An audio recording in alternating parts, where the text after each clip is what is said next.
länger arbeiten, weil es Spaß macht. Ältere Beschäftigte länger in der Organisation zu halten, zu motivieren und gesund bis zum tatsächlichen Ruhestand zu beschäftigen, erfordert eine besondere Betrachtung des relevanten Personalmanagements. Eine Podcast-Reihe mit Professor Dr. Jürgen Deller und Bastian Schöttler, unterstützt durch den Goinger Kreis e.V. und die Leuphana Universität Lüneburg. So far we have talked about the Later Life Workplace Index and its use in Germany, and of course the background as well. Today we have the great pleasure to welcome Takashi Yamashita to Germany here at Leuphana University in Lüneburg. He is a professor of sociology and is also a professor of the Gerontology Ph.D. program at University of Maryland, Baltimore County in Maryland, of course. And we are very glad, Professor Yamashita, to have you here as our guest in this podcast. We have talked about different issues so far in the podcast. Now, having you as a guest, we are really excited to hear about your thoughts, not only about the Later Life Workplace Index, but especially given your personal background about the situation of aging workforces in both Japan as well as in the United States of America. So we are excited to hear your thoughts, and thank you for being here. Yeah, thank you very much for being here. Thank you very much for having me. This is just really exciting, and then it was a pleasure learning more about Later Life Workplace Index. And so today what I would like to do is maybe to talk about two different cultural contexts and see how this Later Life Workplace Index may be meaningful to across different cultures. So first off, just to give a context, I think everybody knows what the Japan is, but Japan is a small island country in East Asia, about the population of 120 million. And this is one of the oldest countries in the world, about 30% of population being age 65 years and older. And average life expectancy is about 84 years old. And then I think similar to Germany, Japan has a universal healthcare systems, and then starting 2000, the Japan implemented a long-term care insurance system. So anyone who's older than 45 years old must contribute to this universal long-term care insurance systems. And another important point of Japanese culture is the collectivist culture. So people tend to care more about social cohesions and then group dynamics rather than individual needs. So this is kind of interesting points of view. And when it comes to the workforce-related issues, one thing I wanted to introduce is the concept of karoshi. That means essentially overwork to death. So this has been a quite bit of problem in the Japanese workforce context. And the most recent example is the young physicians. He worked over 200 hours of overtime a month, in addition to his regular 40 hours per week overtime. So this is not just one incident. This happens quite often in the Japanese labor force context. So I just wanted to give this brief background for Japan. And moving on to the US context. US is one of the richest countries when it comes to GDP. And the US has about 320 million people. But the US is one of the youngest countries among the economically developed nations. Only 17% of population is 65 years and older. But the life expectancy is relatively low compared to other economically developed nations. It's about 79 years old. And US doesn't have a essentially healthcare system. It's basically the market-driven healthcare services. So workforce issues is directly related to this health management, healthcare management, because employment is pretty much equal to you have health insurance and the pension programs. So this is quite important issues in the US. Also, I wanted to point out that this US employment provides more opportunity for workers to be further trained and get educated after the formal educations. And one important cultural context for the US is that it's an individualism society. So people place more importance on individual needs as well as individual choices over sometimes group cohesions or orders in society. And one recent trend in U.S. labor force market is the job automations. So many technologies, including computer software, artificial intelligence, as well as the machines, basically replacing the existing jobs.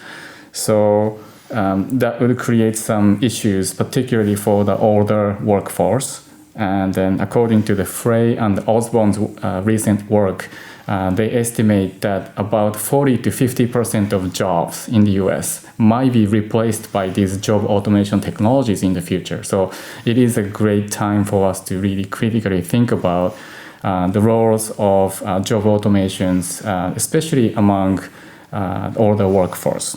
So I just explained two different, very societal, systematically different, two different cultural contexts. But what is common across these two countries are basically the population aging.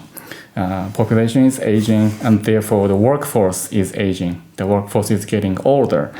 Because of the economic and the social pressures, the older workers are expected to work longer beyond the typical retirement age of 65 years old.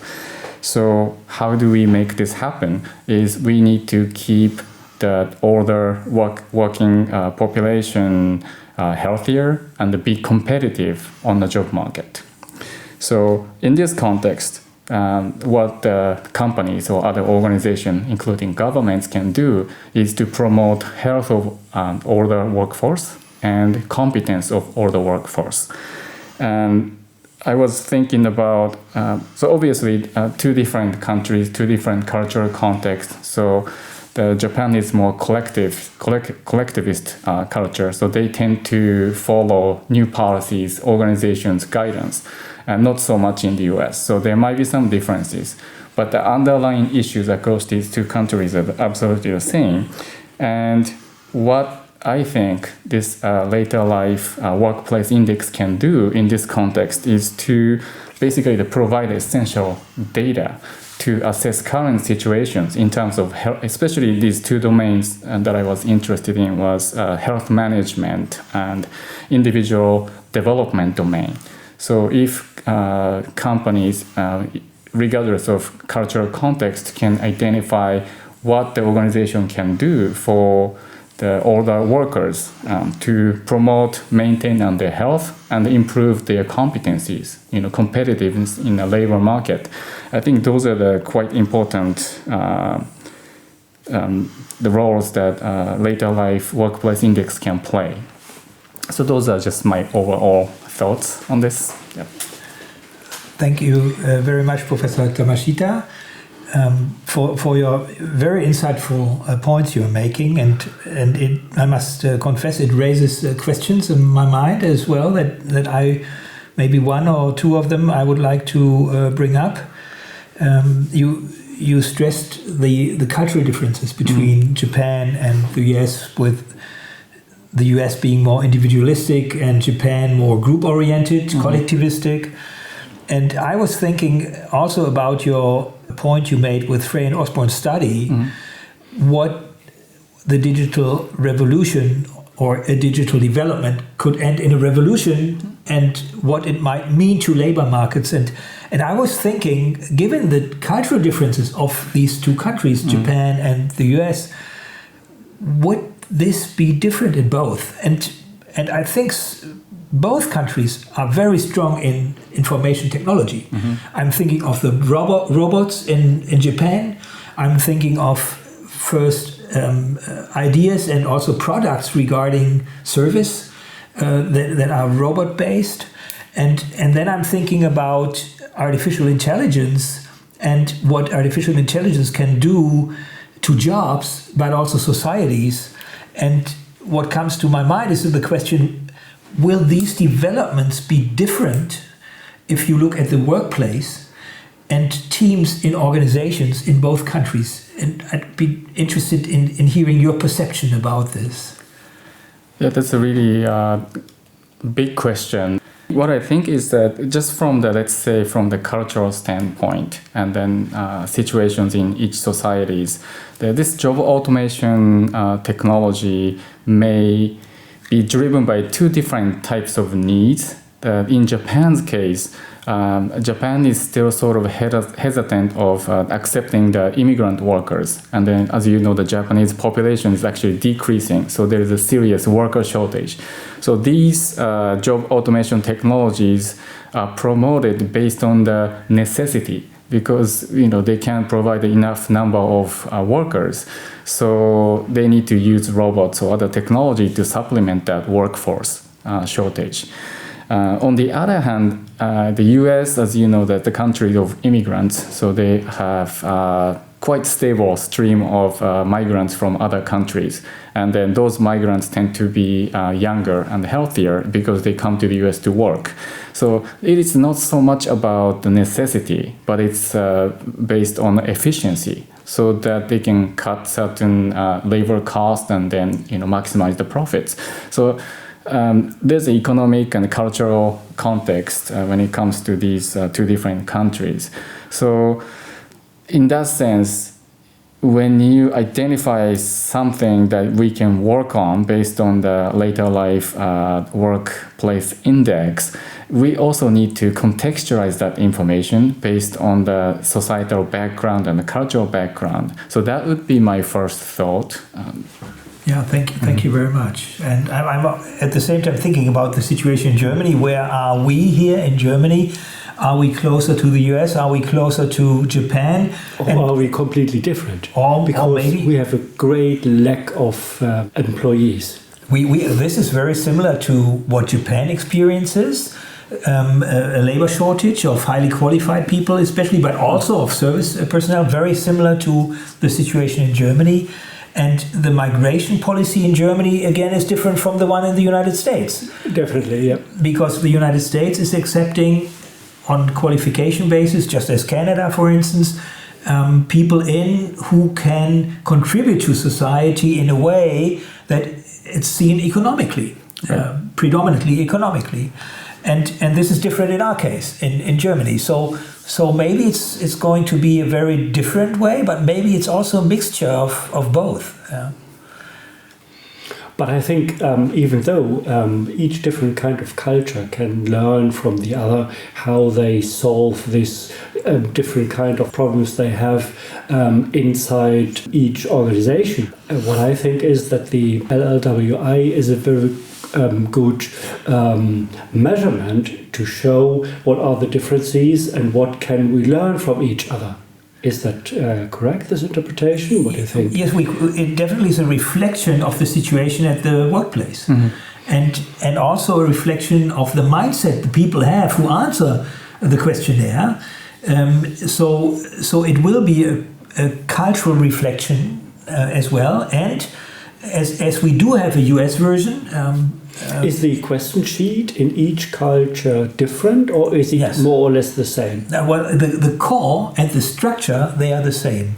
The psychometric properties are very comparable. However, there are country-specific adaptations because the labor markets are different. Okay. So we need to ask specific questions in specific countries. This is a challenge we had when we developed the United States of America version together with Ruth Finkelstein from Columbia University at the time, as well as with Professor Gu at Tokyo Tech. So what they do is in these international versions, and we have 15 more, we always need to look at the specific situation of the country, the legal system, the retirement system, work rules that we have, and they need to be reflected. So yes, we do measure the same dimensions, and also yes, we measure them specifically to the country. That diminishes a little bit comparability. However, since the dimensions are the same, we could and should be able to compare them, and this will be seen in the future when we work on these issues. Yeah, that's quite interesting because I'm glad that you explained that already the cultural differences and the societal differences are sort of embedded in LLWI. So that's really useful. But I still think that with similar to any existing statistics, the observed numbers, whatever the index we see, has to be contextualized. So even though those cultural differences, differences in the societal systems are embedded in the measurement, I think it's really important for us to be aware that there are differences. So that's common in any cross-national comparisons, and it's the big challenge that social science needs to overcome at some point. But I think this the index might push that discussion a little bit further in workforce development context. Yes, our context we are looking at, and I think we need to remember Kurt Lewin, who said that behavior is a function of the person and the situation. And cultural differences, of course, are variables that describe the situation. So any result that we do see, any behavior we do see, always is also a function of the context of the situation that people are in. And I think it's a very important point you make regarding the contextualization of what we see. Let's never forget that. Besides having an instrument that allows us to measure the same dimensions, behavior is always happening in specific cultural settings. And therefore the scientific part would be to really reflect about that and see what we can measure, what can we compare, and what do we need to be very careful about discussing and interpreting what we see. Absolutely, yeah. I think it's even a way the different organizations see their own employees. Do I want to keep them staying with the company or the organization, or does it matter that they keep their employees?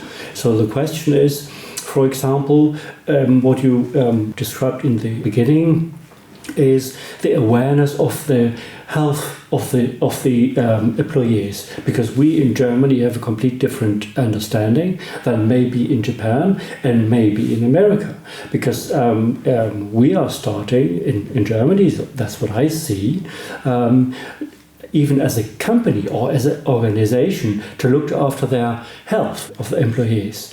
Is this the same in Japan and America? That's a good question. So I believe so. And I think especially that probably the case in Japan. I think the Japanese companies that traditionally that employees don't move around the company as much as at least in the US. So I think Germany. I mean, sometimes 1.5 years and then they leave. That's interesting. So I think, obviously the time has changed, but traditionally the Japanese employees are very loyal to their company, so they stay, and in return the company will look after their employees. So that's sort of like a conventional, traditional models. So in that sense, I think that I would be surprised if the companies cares about the well-being of their employees, because they expect those employees to work for them longer time period compared to maybe perhaps Western nations. So that's a really interesting question. We when we did the podcast on health management, we discussed this issue as well. We basically said that the companies, according to the model of the LLWI, they should take care of health, and we said that health is a long-term issue. So if you work only for 1.5 years in a specific job for a specific employer, why should that employer be interested at all in your health? Yeah, especially if you're younger. Mm-hmm. And if it's not about curing or rehabilitation, Right. then that's a different story. But if people are between 20 and 50, they're usually quite healthy, and afterwards, it's not the number of days that people are sick is growing, but it's the length of the sickness period that is growing. So a company would like to prevent that from happening. But having the younger guys in, why should they care? So another interesting question would be, how can we integrate the long-term view in a short-term oriented employment? And that is nothing that we have an easy solution for. Yeah, that's really interesting point, and that makes me think of one thing. Since the beginning of this podcast, I was thinking about these issues. So, obviously, like when I explained the job automations, possibly 40% to 5% of job will be changed. I mean, I didn't mean they're gonna be gone. They basically move to one industry to another industries. So I think it is important to think about how companies might adapt that change, right? So in that case, the companies can either do two things. One is to hire the different employees with different skill sets, or retrain the existing workforce, right? So in this case, if the company could invest the employees' health and the individual professional development, they get to keep the existing employees who can acquire new knowledge and the skills to adapt different type of job market, rather than hiring completely different people who may leave soon. So that might be one of the motivations that employers may have to promote younger workforce health, and then invest in their personal development and ensure more loyalty of the Absolutely. Yes. It could be a driver to go back to what, now the German perspective, what we were used to. Before I became a professor, and my tenure is high. I mean, I'm working here for 23 years with the same employer. Yeah, and the company I used to work for before, a car company, a Daimler Group, there you had many employees whose understanding was that this is a job for life. And you are almost like a civil servant, because your tenure is going to be until retirement. And maybe this will come back again. With the shortage we have, the scarcity of highly qualified talent that is capable of high performance, and the interest of employers to keep the best available workforce in place as long as possible, because it's hard or even impossible to find a replacement. So maybe we have a mindset, really we have this mindset change ahead of us. And again, Kurt Lewin, who said that behavior is a function of the situation as well, and the personality or the person, the situation has changed, so we would expect changing organizational behavior as well. Maybe not from one day to the next one, but maybe in the mid or long term. Yeah, I agree. Yeah. And do you think this is in each country the same? Japan, America, and Germany, or do you think even this differs? I think it's because of the globalizations. I think all those traditional Japanese values, as well as the Western style of work, maybe sometimes people move to different companies to get raise or to get better benefit. Or even move from Japan to Germany to work, or America to work. Right. So I think all those things are merging and creating totally different dynamics in the labor market in the global communities. So it is hard to say this is what's happening in one context. One of my main research interests is what's called the lifelong learning. So the learning shouldn't happen in a school or just to work. It should happen throughout the life. And then my recent research, I was looking into what's called the information processing skills. Those are what's usually known as like literacy or numeracy or digital skills. All those baseline skills are quite important indicator of how much people are engaged in education and training, as well as how much they are motivated to learn new things or acquire new skills. So regardless of the cultural context or societal context, I think it is important to ensure that all the company's employees are have a sufficient ability to learn new things, because there is no way that we can predict the future and learn everything at work, right? Even within same industries, maybe the way they work, the knowledge, skills, technology they need change quite rapidly in current modern societies. So I think it is important to make sure that all the employees have the ability to learn, and they are motivated to learn, and they are fully aware of uncertainty even for the near future. So they need to be prepared to learn as needed. And otherwise, some subpopulation of the workforce may be left behind, and they may not be able to find any jobs in the next few decades. So. Professor Yamashita, we've discussed this also in the podcast on personal development, how important it is to keep on learning, to not learn to unlearn, but to learn, Right. to continue to be able and competent also, and self-confident for learning. And I think this is one of the main aspects, and it's good to hear your research results that support this, and stress that lifelong learning is one of the keys for individuals, but then in the end also for organizations, because if they have employees who haven't learned for 10, 20 years, how can they compete? As organizations. Absolutely. Yeah. And so sometimes, like when you talk about professional individual development, people might think go to different school and get the degree or learn completely different things. But I think it's not always the case. Just a small changes, small improvement in your knowledge, just to follow what's happening in the industry or in the society is quite important. I think there's even in one particular software you need every day. Absolutely.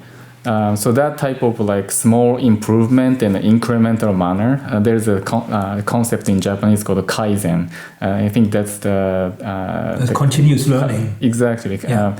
The car manufacturer Toyota made it very famous across the global communities, and so the employees don't have to feel like they need to get a totally different set of knowledge. But I think improving even little by little every day in 10 years, it would make a big difference. So I think that's how I encourage the workers as well as my students as well to improve in terms of the professional development. Would you agree if I say that companies who support their employees in learning every day have a better chance to have a greater future than other companies, than companies which don't do this? Great question. So what I would think is that the company who even think about providing more learning and education training opportunity to employees, I would assume that those companies are also learning themselves. So I think adapting new job market, new needs in the industry, that type of organizational culture seems to be the key for survival in these dynamic situations. Yeah, and being interested in testing and diagnostics, you would probably add to it the higher qualified people are in the first place, the more problem-solving ability they have, the better the chances are. However, this is only an add-on to the learning organization, to the learning company that will profit from the culture of let's move forward, let's learn something new. And I really like the idea of a gradual approach to it. It's not the big leap for everyone. Maybe for a few people it is, but usually for everyone it could be one step at a time, the next step following, and it's a gradual process. And this is something I would also advise companies to do to get the most of the potential and realize what is possible on individual and organizational level at the same time. Yeah, absolutely. So that's why I think this LLWI could be very important from the research standpoint. We can discuss this type of things based on existing data or concept, or theoretically this might happen.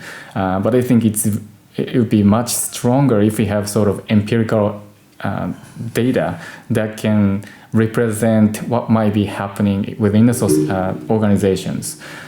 So from the research, as a researcher, I'm very much interested in how this LLWI is being used, so that we can take this type of discussion in the next level with stronger empirical evidence. Yeah, Professor Yamashita, your university and you yourself as well, you have contributed to this idea a lot, because one of your colleagues in our discussion at your site suggested to do the preparation work that's necessary to go to that next level step, that is to have a short measure that gives an overview of what is going on in the organizations, that can be included in large-scale data collections, so we will be able to have the data that will allow for these analyses that we do need in order to answer such questions that you raise.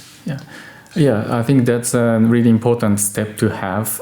Instead of doing this the large-scale data collections or many questions in the original LLWI, I think the short version that you developed might spark the more interested in going through this different assessment process and the data collection of workplace cultures. And I believe we have different versions of the LLWI for our hearers. Just to explain that, we have a long version that was developed for companies in order to be very detailed in what we measure.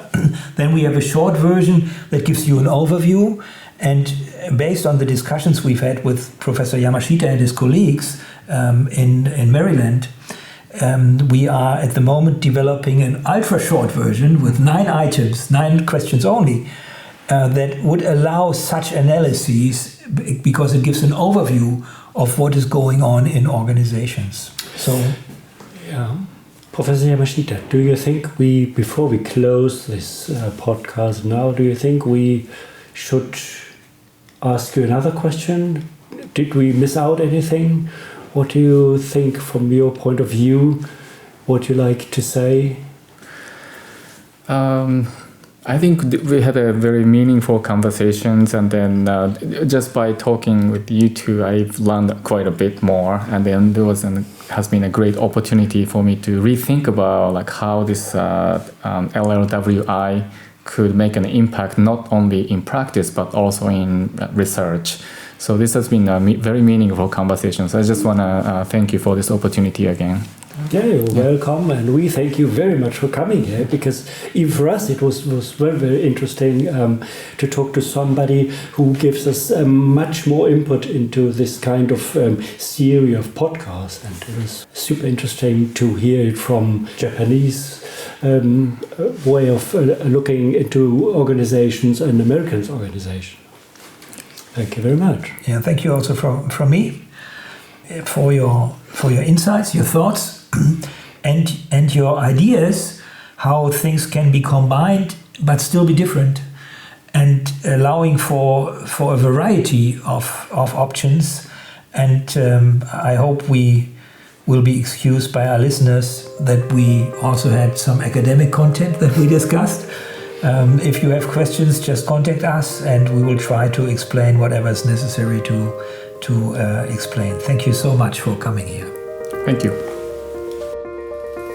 Eine Produktion der Schöttler Medien.